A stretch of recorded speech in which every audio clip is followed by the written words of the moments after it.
The it's incredible. Y'all have met for 20 years, every Friday. It's amazing. I don't know of any other group, at possibly with the exception of the Mary Pendergreen First Monday meetings that have met so consistently, and you have a focus that is very localized, but you bring principles to that focus that bind us together. You can, if you've been through the People's Institute Undoing Racism workshops, then you can move right into this group without feeling that you have to catch up. And so it's always a learning experience. Last month, because we often discuss incarceration and youth incarceration and whether or not, more facilities needed to be built, more beds need to be, whatever the language is.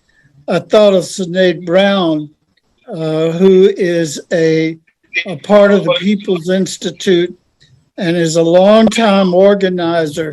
I first knew of her, she was still in her teens in Seattle. I followed her and participated with her. She's a part of the People's Institute accountability team. She's a community organizer with an anti-racist perspective. And she's had experience that I thought was very valuable to this discussion in the efforts in Seattle, primarily that I'm familiar with, that she was a part of. It had to do with organizing citywide, in her case, to oppose the building of a new youth jail, if I have that correct. And they had, was a very impressive citywide, maybe even beyond that effort to organize not just folk who focused on the issue of incarceration and youth incarceration, but to organize as broad a network as possible that brought people out of their particular areas of interest to understanding that youth incarceration in this country, the proliferation of guns in all communities, cut across everything that we're doing. So I thought Senait would be excellent to just share something about her history of organizing, and particularly in the context of, that organizing opposing the building of new facilities that would just once again warehouse young people. So Senait is a friend and colleague, and I am, really honored to introduce her to this group. And Senait, this group, as I said, is very consistent and long term. And turn it to you. Is that okay? Right on. Thank you so much. Peace. Good morning, folks. Grand risings, however you get up this morning. My name is Senait, and I am a community organizer. I'm here with my 2-year-old, Malcolm, who is in the midst of breakfast. And so we're going to form and storm and do both things. So you might see me moving. You might see me, doing the mommy thing, but that's a part of the movement too. So, please welcome him into the space when he inevitably pops his face in the screen, and he is going to do that. So he definitely feels a part of the movement. Yeah, thank you for that introduction, man. Time goes by quickly. I think I was, maybe not exactly teens, but like real close to the early 20s when I first met all of y'all. Y'all were probably still doing this meeting when I was just coming into this space. I'm originally from Chicago, where I'm at now with my family. And, I moved to Seattle looking for those great opportunities, went to work for a direct service organization. And like my first week, I got an Undoing Racism training. So it was like, kind of meant to be. And I learned a lot, from the folks around me. Even in the context of the story, organizing had happened in that Seattle Pacific Northwest area. I mean, it's going on 27 years now. Folks did so much work trying to get the city of Seattle to think about undoing racism or what the root causes of poverty is internal to the city. And that spread out to all these direct service organizations. And so if y'all know Seattle, it's full of direct service organizations and nonprofits and social justice groups and labor unions and all that. I mean, you can make a pretty good living on those type of jobs. So it's a whole nonprofit industrial complex happening out there. But what it was able to do was really spread the analysis through so many different groups, from education to legal assistance, criminal legal groups, everything. So there was already a movement that had been happening, before this moment around the youth jail.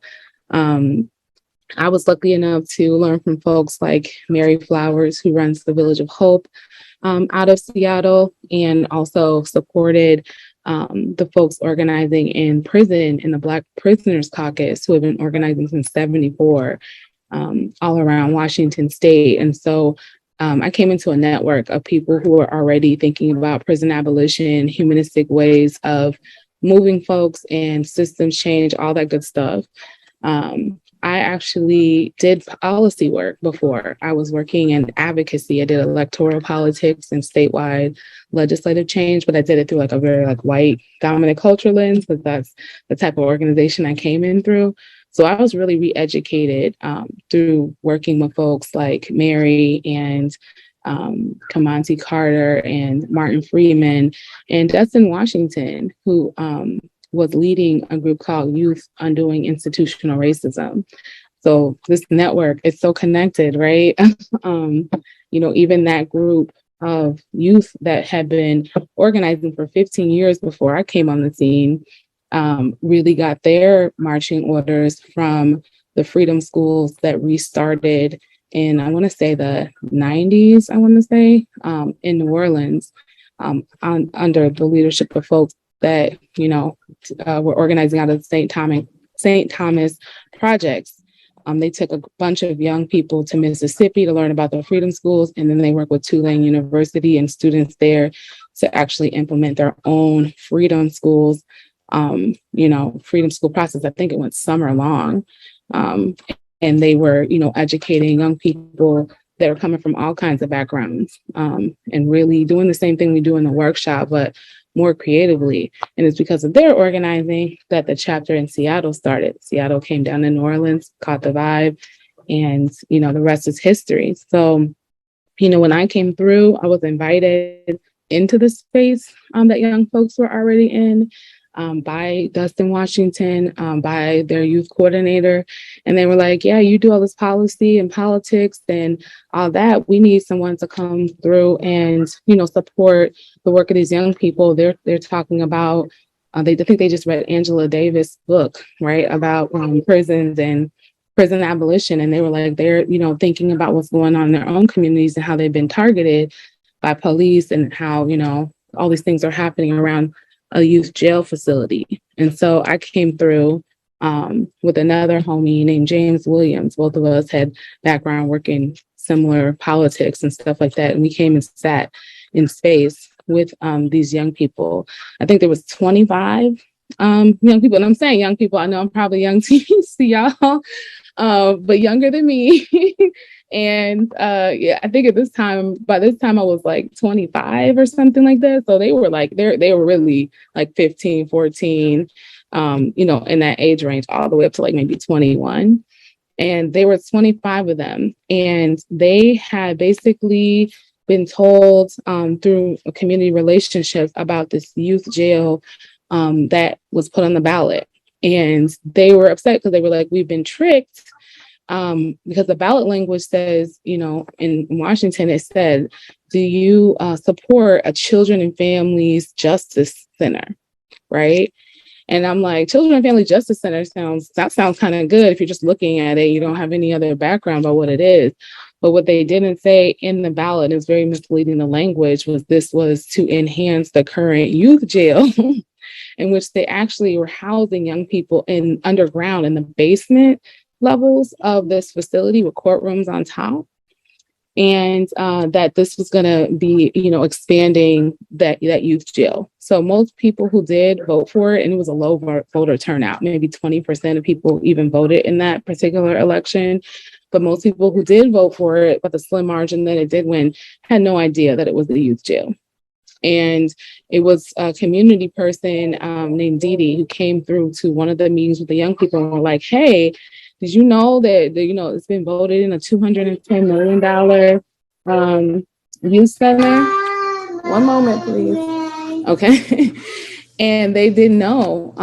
And so, research started to happen. The young folks started to track, what the policy actually said, like how it was going to be allocated, and found that it was this grand plan to expand the number of beds in the facility, to, bus folks in, to actually enhance the courtrooms. A significant amount of it was about the courtrooms and not even the facility, which, if you know the facility, I mean, they had brown water down there. I mean, if you can imagine folks, 20, 30 years of living underground, no windows, no anything, and just being buried, essentially. It was like the worst conditions you could possibly think of. And the crazy thing is the majority of the money was going towards updating the courtrooms for the judges. And they were the main lobby behind this whole thing.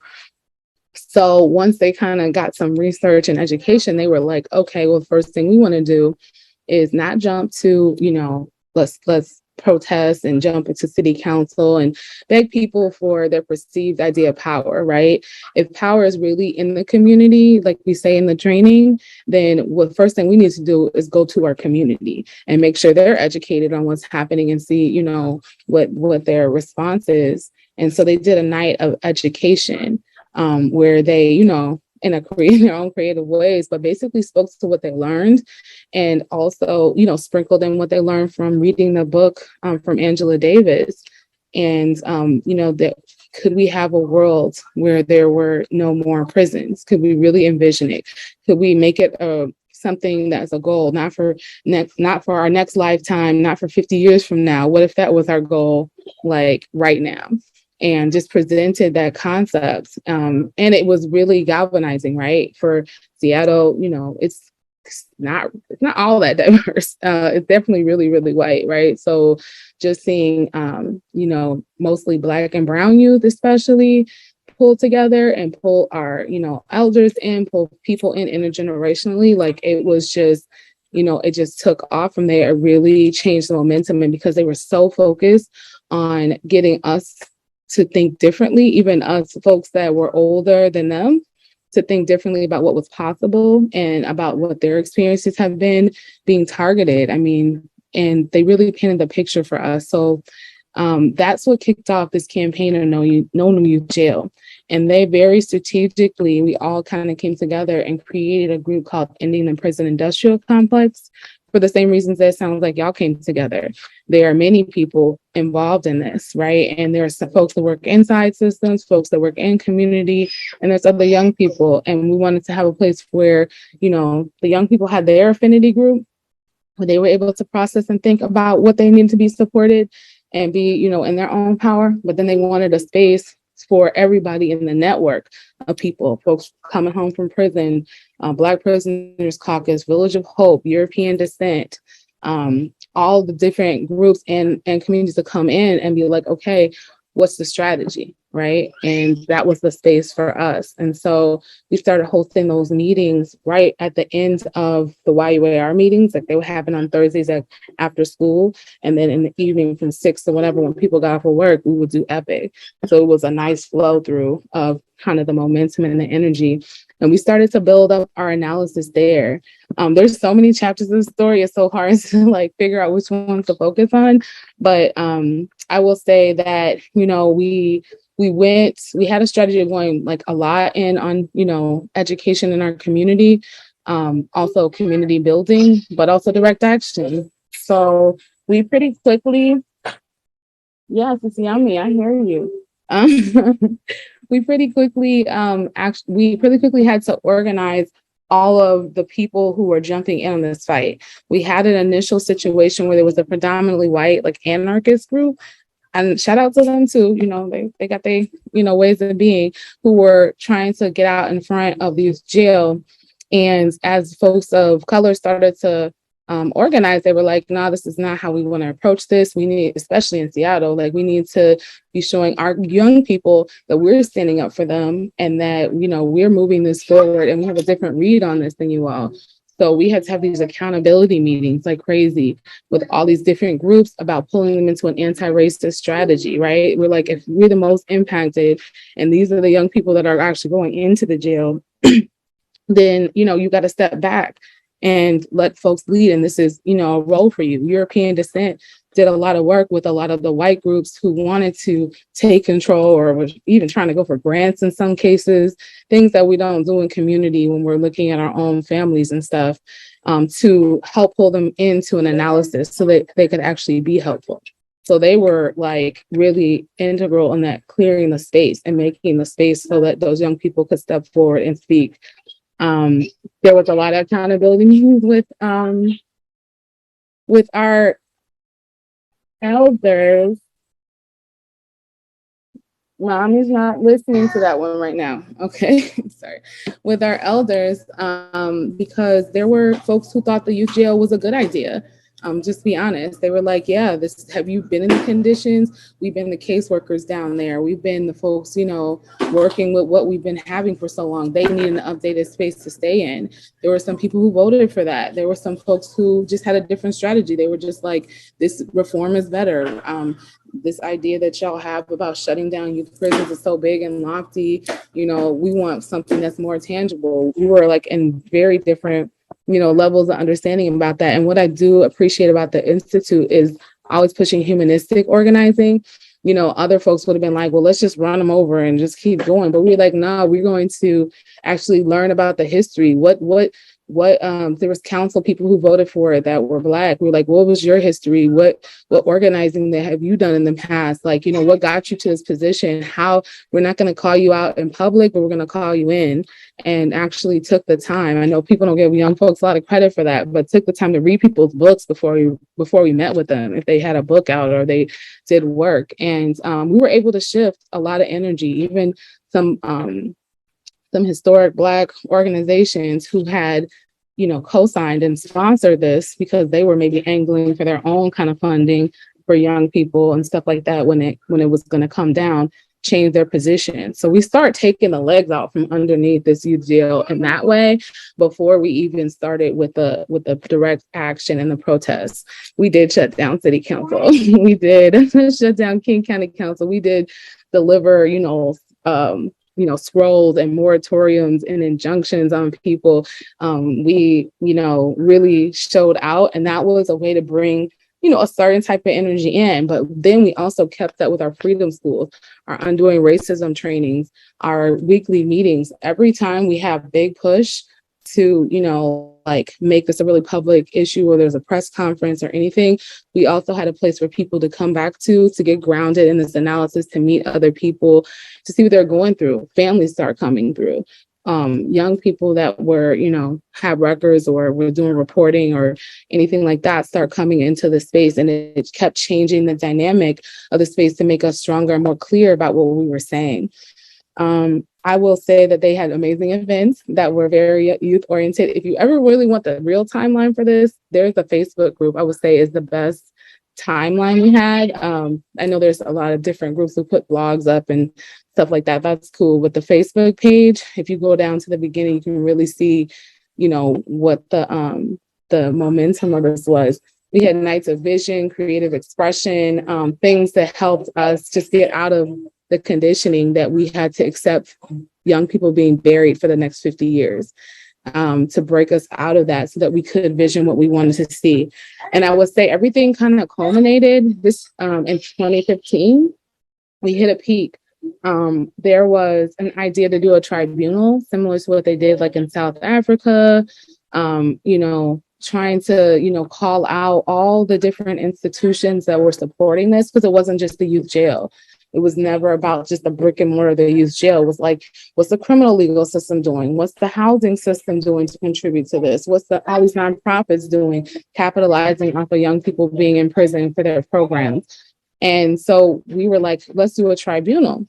And we gave out invitations. We did this big grand showing, these invitations to this tribunal saying, you've been served. You're being put on trial for, these atrocities that are being done to young people and their families.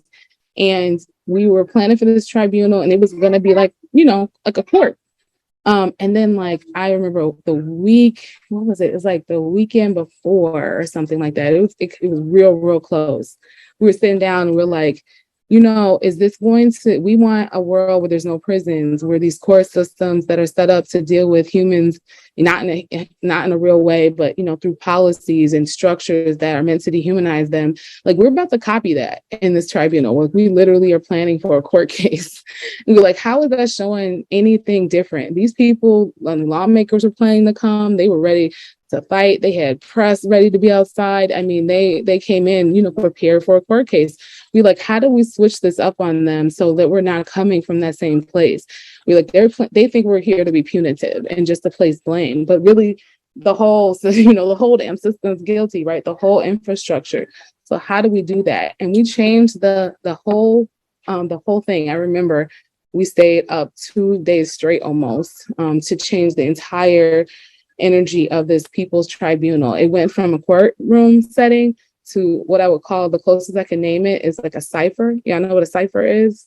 Like the circle, right? Sometimes people use it like in rap is you cipher around and you speak in a circle, but whatever you can imagine, we basically got this room at the university, local university. It was huge.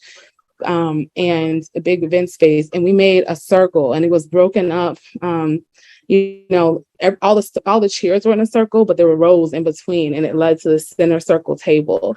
And we basically did this tribunal from there, and it opened up. I can't even tell you the energy. I can't believe we don't even have a video of this, because I don't think we knew we were in this moment until after the moment. But when you walked into this space, it was that world without prisons. We literally had art installations from folks who sent in stuff from prison, artwork, videos, storytelling booths, every kind of artwork that we had created during the movement, everything lined the whole outer lobby, right? We had, when you came in, European Descent had done this art installation about, crimes they had gotten away with, from being white, right? Crimes they did in their teens, but they were never prosecuted for. And they did these portraits all along the wall. There was food and music in there. You came in there and it was all the concentric circles around the middle circle spot. All of our elders, our formerly incarcerated folks who came out, people flew in from other places, were all seated up front. They had, we had things for them, like the kente cloth stoles, we put the kente cloth stoles on them, and they were honored in that space and lifted up. We started out just walking around the circle, just speaking, the truth and grounding ourselves, doing our libations. And, we continued through the space, and I won't go through the whole event, but with a lot of the people that came in, they were, again, expecting a fight to be talked about terribly.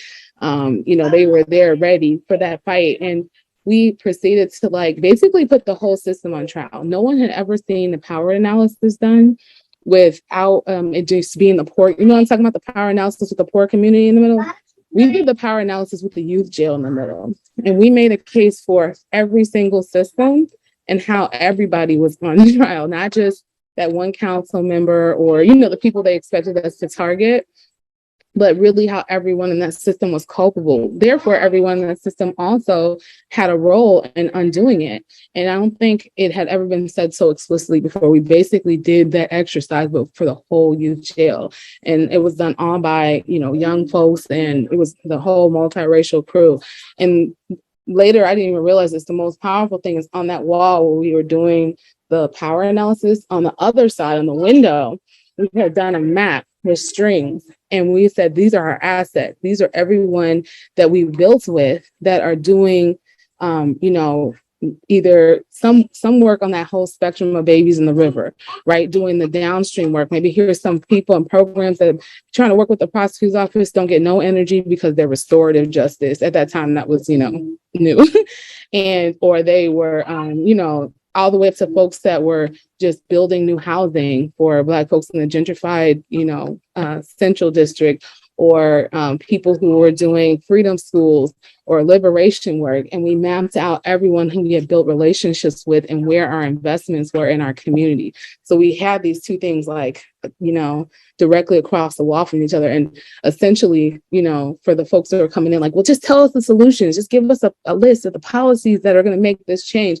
It wasn't about giving them a list of policies. It was about being like, these are the folks that should be in the process of creating whatever it is. And this is where you should be doing your investments. And so that also changed the game. There was so many reporters there who just expected us to give them a sheet of paper, just telling them what blanket policies we pulled from other states that could work. And we were like, nah, that doesn't work for us. It's about the people going through the process together. And for us, to build relationships and invest in a strategy of folks that are actually thinking the end goal is to abolish prisons. So it changed the game. I failed to mention 750 people came through that day. The circle wasn't even 750 chairs. So let me just tell you that. But just the flow of it throughout and sat on the floor, sat just everywhere. It was that powerful. It was, our network came together too. That was also really strong, I think, for our folks. So I'll say that. And, there's a lot of lessons learned. I know I'm saying all the good stuff, but there was some definitely hard lessons learned. I think after the tribunal, we were very tired. We were very, stretched. We were still trying to fight the youth jail, and we got a new directive after that tribunal. One of the former Black Panthers, Black Panthers from Seattle chapter, like one of the second chapters, right? Aaron Dixon. I don't know if y'all know that name, but Aaron and Elmer were the leadership of the Seattle Black Panther chapter. They came after Oakland. And that picture, I don't know if y'all see sometimes with folks with guns at the Capitol steps. It's like an iconic picture. That was them. So Aaron don't live in Washington, but comes up there a lot and was up there as we were, talking about, what to do next. We had a bit of a loss because we had council folks that we had been working on. And there was a big vote that could have stopped the jail, could have stopped the land use permit for the jail. It was the only thing the city could have done. And we had this council person on the ropes.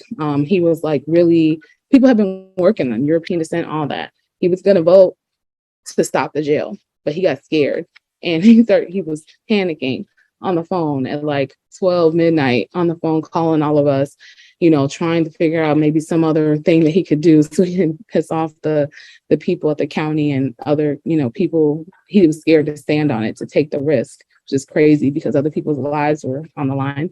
And he did a last minute thing, which was he called I'm just gonna name names. He called the Urban League after midnight, after talking to us, and was like, I think I'm not going to vote to shut down the jail, but I need, they needed Black faces to legitimize that vote, and asked the Urban League if they could step in for him after he does this, because he knew we were going to be there and, be upset. And they said yes. And they decided to do that the next day. And they showed up after this guy who told us he was going to vote one way, voted a different way, and tried to, kind of stand on top of the youth a little bit, and check us, right? And so we had to have we had an accountability moment in the hallway, like, nah. Like, they want to see us fight. We're not going to tear you up in public, but yeah, now this role that you're playing, not okay, right? And after we did that, we were like, well, what are we going to do? The vote's already happened. Of course, the city council person was apologetic, asking what he could do. We're like, what do we do with this energy? So Aaron Dixon came, we sat in Dustin Washington's living room, and he was like, y'all at the vanguard right now. He's like, y'all got to remember, this was before, maybe Black Lives Matter had started, but it was before there was any sort of organization to anything. It really, really was like not the climate where we're hearing any of this stuff. So he was like, y'all are the vanguard right now. He's like, and I want to tell you a lesson I learned, working in the Panthers. He's like, dismantling racism, undoing racism, all that's good. He's like, but let's be clear, that's destruction work, right? You're tearing something down, you're destroying something. He's like, that energy is not going to keep you going. You're going to burn out, and it's not what sustains a revolution. He was like, if I were to do it all over again, he's like, I would have spent 25% of the energy dismantling, because it's a function that needs to happen, but also you're giving to the systems, they're sucking that energy from you. He's like, I would have spent 75% of my time building, like explicitly, and he's like, it's usually the other way. People spend 75% of their energy fighting the system, fighting perceived power, doing all these things, and they're basically giving their best ideas and their best energy to destruction instead of creation. And so he challenged us to do our 75-25 model, where we spent 75. What if we spent 75% of our best energy on building that beyond? Because eventually those systems will crumble. They're made of nothing and they will fall. And if you really believe in yourself and you really believe that, you don't have to give them the best of yourself. So yeah, that was a game changer for us. And it was right on time, because we were feeling the crumble. We were falling apart. We were tired. And we couldn't fight everybody, and there was so much more energy coming at us after the tribunal was so powerful. We were like, what do we do? So we decided to take that map on the side of the wall with all of our assets. And I see I'm at times, David, I got you. And build with that. We decided to build our own beyond. We built a community center. We built an entire political party called the People's Party. We built a restorative justice practice that hadn't been seen yet, brought Fonnie and Davis to town and went out there and learned from different aspects, started our own pilots. And we, most importantly, definitely invested in folks that would be doing the direct work with the prosecutor's office, who would make sure the young people that they were working with wouldn't be out there tap dancing for, power, but rather will get radicalized and politicized. And we put our eggs in that basket. And to conclude, right now, because of that and many more actions and things that happened, the jail is set to shut down in 2025. They made that announcement in 2020. Of course, we're trying to speed up that timeline, but we were able to shut that down. And even more importantly, the groups that we did, the spaces that we did invest in, have grown, bought their own land, have their own self-determination. Diversion groups that are Black-led are working together to resist being co-opted and to keep accountability to families, and work with the young people that are still fighting the system. So, that's my best timing. 2 minutes over. Unbelievable. Yeah, it's a good story. That was like a graduate school class in organizing. Lord. Thanks for letting me have the space, David and Marjorie, Sandy, and Daphne. Thank you. Sandy?